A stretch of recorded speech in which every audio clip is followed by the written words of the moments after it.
Hey cake chums, welcome back to the Mr. Baker's Cakes kitchen and episode 2 of my Bakealong with the Great British Bake Off.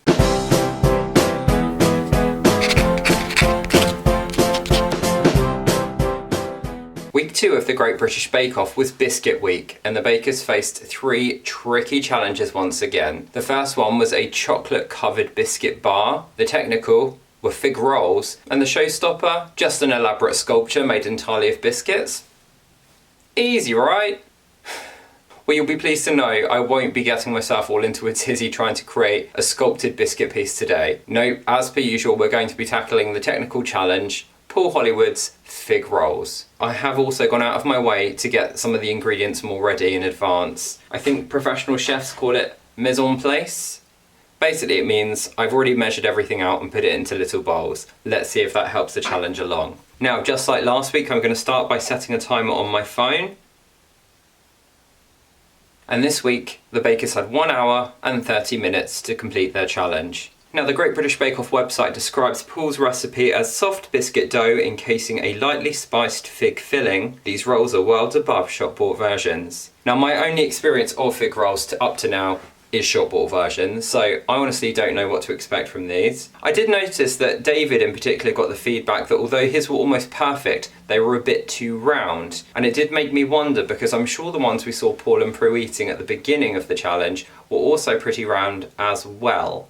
However, the challenge saw Alice crowned victorious, and she'd definitely gone for a slightly more squashed version. So I'll be kind of taking all that on board when I try mine today. Now, the first thing we need to do is prepare the biscuit dough, and to do that we are going to need 175 grams of plain flour, a pinch of salt, a quarter teaspoon of baking powder, 50 grams of unsalted butter, 40 grams of light muscovado sugar, 1 egg beaten, and half a teaspoon of vanilla extract.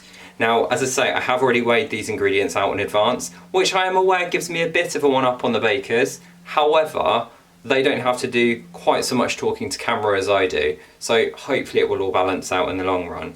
So to start, I'm going to sift the flour, the baking powder and the salt into a bowl, and then I'm going to beat the butter and the sugar together using the stand mixer.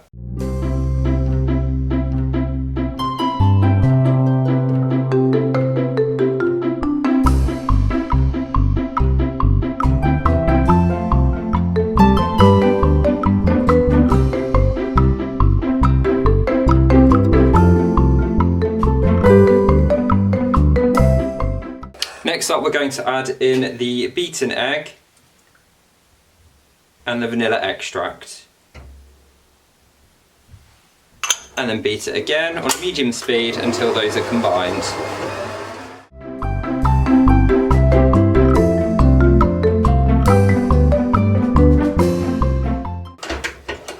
And then finally, the dry ingredients, so the flour, the baking powder and the pinch of salt. Just realised that the recipe said to do that in 2 to 3 increments, and I've done it in one go, but never mind.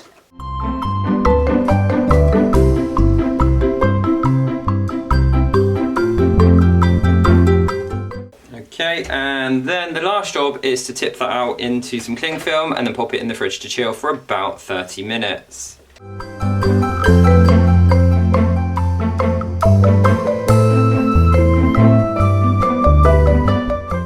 And so that's now going to go in the fridge for about 30 minutes. So far, so less painful than last week. I'm willing to bet those will be my famous last words and it will all go wrong very soon. While that's chilling, it's time to make the filling. That was unintentional. Okay, so the first thing I'm going to do is take 200 grams of soft, dried figs, and I'm just going to chop them up roughly.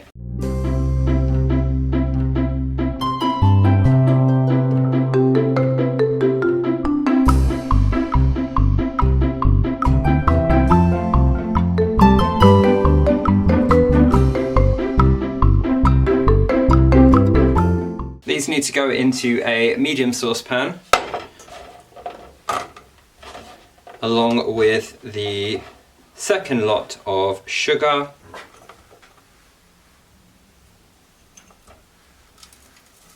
and just enough water to cover it all up. So I've just placed that over a medium heat until it comes to the boil, and then I'll reduce it for a fast simmer for about 5 to 8 minutes. The filling also calls for some stem ginger and a teaspoon of cinnamon. I absolutely love stem ginger. It is one of my favourite ingredients, but it is very powerful stuff. So as you probably saw in this week's episode, if you go quite heavy with this, it can be quite overpowering. Not a problem if you're a ginger lover like I am, but if you're not so keen, do go careful.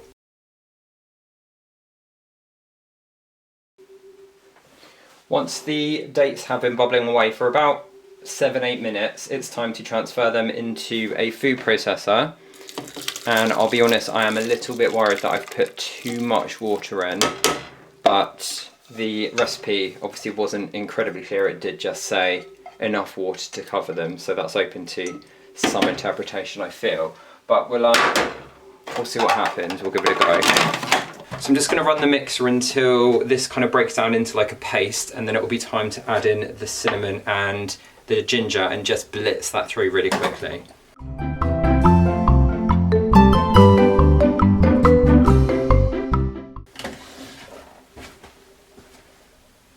Okay, so that's where we're at.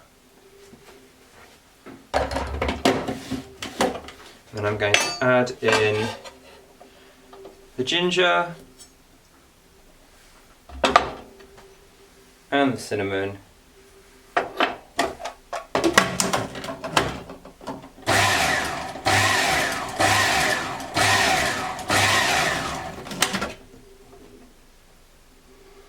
And hopefully that's nice and mixed through.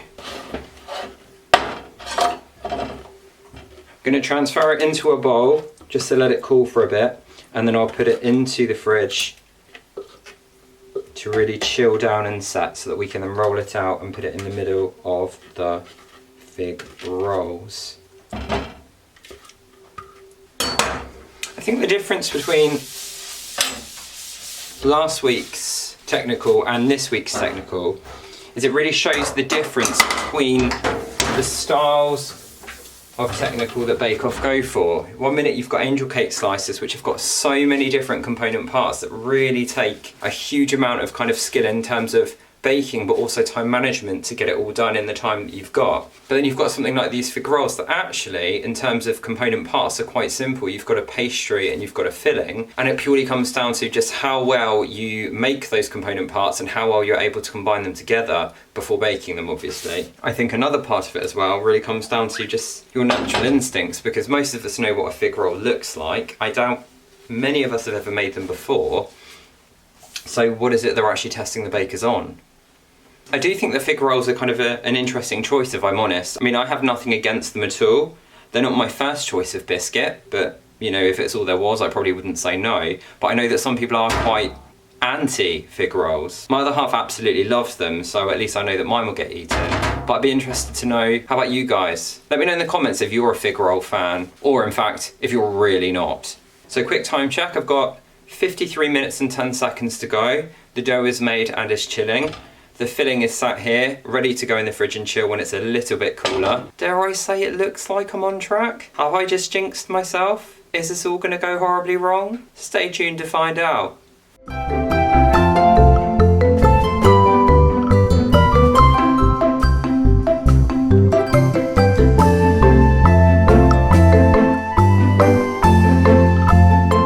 So I guess that's enough time wasting. It's time to carry on with the next stage of the recipe, and that is rolling out the pastry. Now the recipe recommends that you do this on a piece of floured baking paper, but I did see a couple of the bakers in the tent do it between 2 pieces, and I think that's what I'm going to do as well. So let's give it a go. Now the recipe says to roll out the dough to a rectangle of about 25 centimeters by 20 centimeters. So we will give that a go.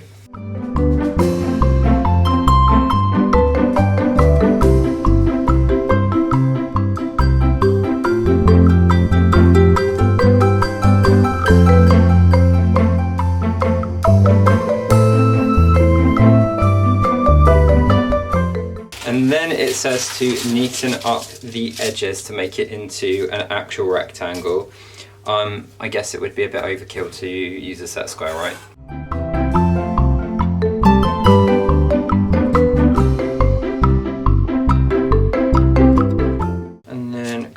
in half lengthways to make 2 strips. That's not remotely even at all.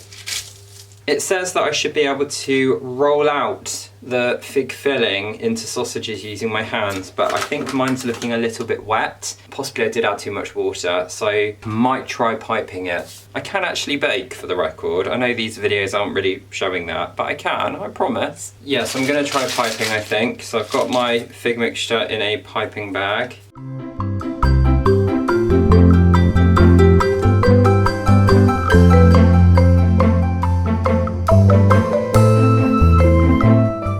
And then in theory, it's a case of just rolling these up like a sausage roll, using the baking paper to help you.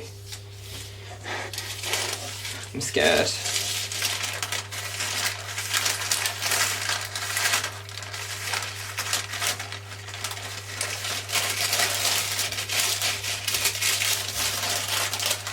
I might have put too much in.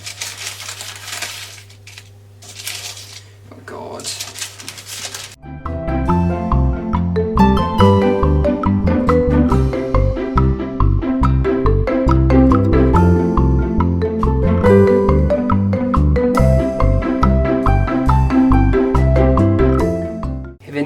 Takes them out. What is with all the poetry today? Keep looking at the monitor, I'm sorry. Ugh.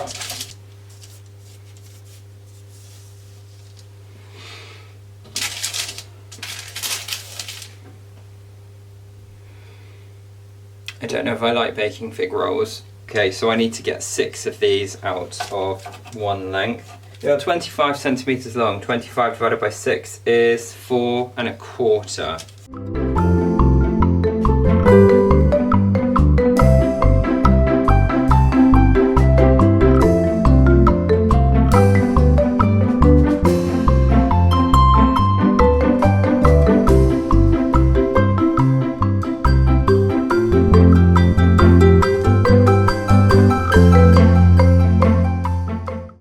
I don't think there's going to be any concerns about mine being too round.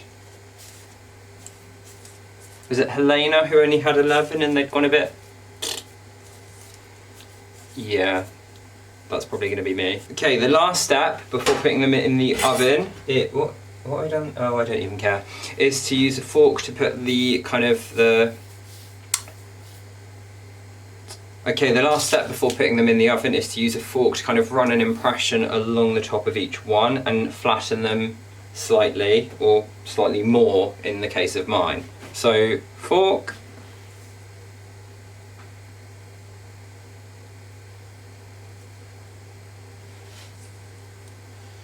Well, that didn't appear to do anything. I'm sure I remember somebody getting horrendous feedback because they had their pastry was kind of crumbling apart, and I think mine is as well. So good times.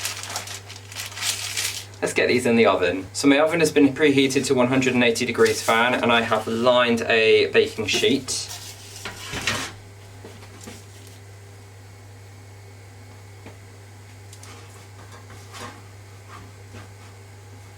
There are my 12 fig rolls. I have also realised that I forgot to brush the pastry with water to stick it to itself, but I had so much mix from the centre spilling out, I don't think it's going to be a problem. So 15 minutes in the oven, and let's see what happens. And now we wait, and possibly tidy.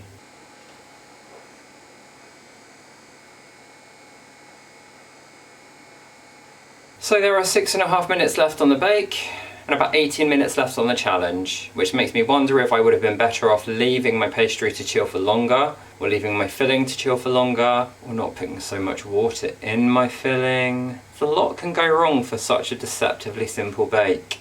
A few moments later. Well, they are out of the oven, and they look like fig rolls. I'm noticing I've got quite a lot of this kind of speckling and splitting that Paul was talking about during the judging, so I don't know if they'd be overly thrilled with them, but they've got a good colour on the bottom, and the filling has stayed inside. I was a bit worried about that. I think that'll do. I don't think I would have come last. Well, let's be honest, we all saw Helena's. I wouldn't have come last. Don't think I would have come very high though. Middle of the pack maybe? Right, the last step is to transfer these onto a cooling rack and then dust them lightly with icing sugar. So we'll do that and then we'll do our final thoughts.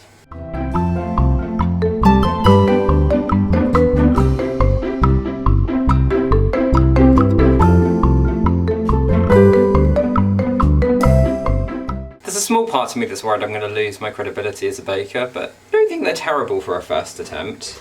I'm not going to try one until they're cold though, because I don't think that will give the real kind of reflection of what they're like. I am, however, going to make sure that when I photograph them, I put all the really good looking ones in focus, and then we'll have the kind of the less good looking ones kind of disappearing off into a blur. Top tip for you guys when you're photographing your bakes, by the way, use a depth of field to hide the bad examples. Okay, so to sum up, I managed to do it inside the time, which is an improvement on last week. They look like fig rolls. I know I'm being quite down on them, but ultimately they look like they're supposed to look. Yes, there's a bit of cracking going on and they're not entirely uniform, but if I'd made these just out of a recipe book rather than for this challenge, I probably would have been absolutely thrilled with them. Obviously I can't comment on taste yet because they are still warm. I might nip back in while I'm editing later just to let you know what I think. But anyway, yes, really enjoyable to make. I absolutely think I will make them again, particularly if they go down well with my other half. Of course, if he doesn't like them, then possibly not. The preview at the end of yesterday's episode showed, of course, that next week we will be facing the challenge of Bread Week, well known for being the one where Paul Hollywood likes to throw his weight around. Now, in previous years, we've had some rather nice challenges, and we've had some rather horrific ones, so honestly I have no idea what to expect. Bread is probably the one area of baking that I have the least experience, although it has improved since I've been doing the Bakealong with the Bake Off. I literally have no idea how it's going to go, and until then, if you liked this video, please don't forget to give it a thumbs up down below because it tells me and YouTube that you are enjoying watching my content. If you want to follow along with the rest of my Bakealong with the Great British Bake Off, and of course keep up to date with all of my future videos, you can hit that subscribe button down there on the right. If you've already subscribed, you can also click the bell icon, which will make sure you get a notification of every time I post. In the meantime, thank you so much for watching, guys, and I will see you next week for Bread Week.